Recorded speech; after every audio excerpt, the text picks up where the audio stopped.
ప్రకాశం జిల్లా ఒంగోలులో నకిలీ పోలీసులు కటకటాల పాలయ్యారు. బతుకు తెరువు కోసం ఫైనాన్స్ చేసిన వ్యక్తికి అప్పు తీర్చకుండా శ్యామ్ అనే వ్యక్తి వేసిన ఎత్తుగడ బెడిసి కొట్టింది. సినిమా జూనియర్ ఆర్టిస్టులను నకిలీ పోలీసులుగా మార్చి అప్పు ఇచ్చిన గజేంద్రను బ్లాక్మెయిల్ చేశారు. అయితే బాధితుని ఫిర్యాదుతో ఒంగోలు పోలీసులు రంగంలోనికి దిగి నకిలీ పోలీసులను అరెస్ట్ చేశారు.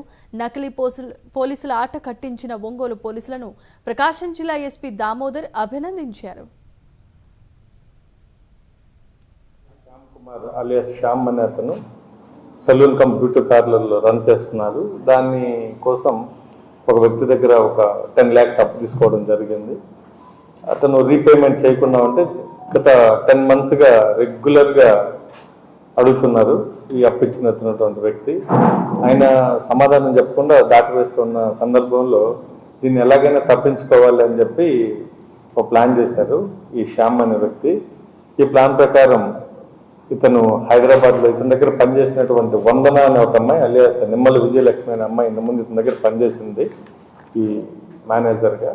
ఆ అమ్మాయి ద్వారా ఒక టీంని ఏర్పాటు చేయడం జరిగింది. మొత్తం ఈ టీంలో 9 మంది, ఇతను కాకుండా 8 మంది ఈ యొక్క శ్యామ్ అనే అబ్బాయి పిలిపించి ఒక ఇంటికి పిలిపించారు, డబ్బులు ఇస్తాం అని చెప్పారు. వచ్చిన తర్వాత అతన్ని బట్టలన్నీ ఇప్పించేసి అలాగే అతన్ని న్యూడ్గా ఫోటోలు తీయటం అలా చేసి అక్కడి నుంచి అతన్ని ఒక కెమికల్ అలాగే డ్రగ్ లాగా దొరికిందని చెప్పి అతన్ని బ్లాక్మెయిల్ చేసి వీడియో తీశారు. ఇది డ్రగ్ ఉంది దీంట్లో, నువ్వు అమ్ముతున్నావు అని చెప్పి అతన్ని భయపెట్టి ఇది వీడియో రిలీజ్ చేస్తాం, పోలీసులకు ఇస్తామని చెప్పి అతన్ని డిమాండ్ చేయడం స్టార్ట్ చేశారు.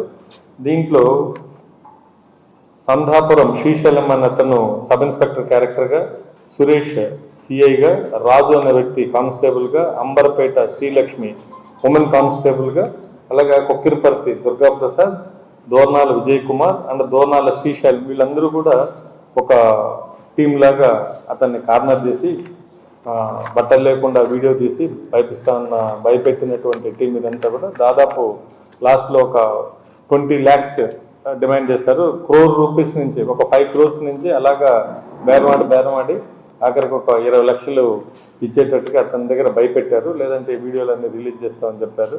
సో చివరికి వాళ్ళు అతన్ని వీడియో తీసుకొని పంపించేసి డబ్బులకి రెడీ చేయమని చెప్పారు. ఈ లోపల మన సమాచారం రావడంతో వీళ్ళందరినీ కూడా మనం అరెస్ట్ చేయడం జరిగింది.